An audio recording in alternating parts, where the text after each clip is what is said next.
I want to go on to Joe. Tell me those incredible numbers about the IPOs of NASDAQ in a typical year and so far this year. I mean, we are in a pandemic still. I mean, we're still, what's going on? Those numbers are shocking.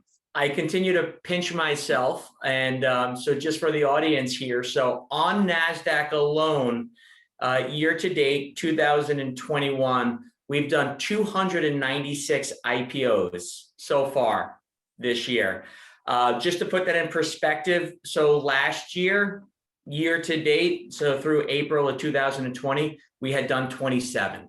So in a normal year, overall on NASDAQ, we generally are quite happy if we reached 165 to 175 IPOs on NASDAQ, for the entire year. So clearly just an incredible run so far this year. And now here's the catch.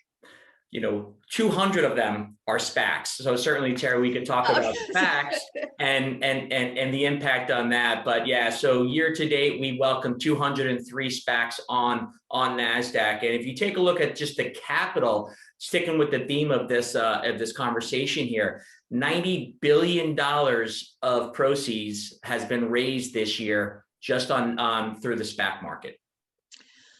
Give us there might people have heard the word SPAC a lot. I followed it a lot, but give us the scenario, the timeline. A SPAC raises the money and then makes an acquisition. It goes public with just cash, basically, right? I mean, tell how is that easier for them to get a listing on NASDAQ if they don't have any, or they only have cash?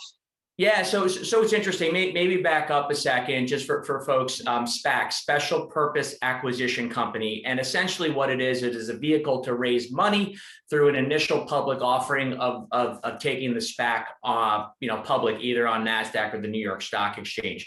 The asset that goes public is just really represented by a couple of individuals that have demonstrated to the investment community that they have a know-how, skill set to find quality companies. And once they find the company, and so Terry, you mentioned about the time frame, they have 2 years from the day of the IPO of the SPAC to take those proceeds that they raised in the initial IPO, acquire a company, and through a very short process, essentially what happens is the SPAC becomes delisted and the acquisition company becomes the listing entity to continue trading on the exchange.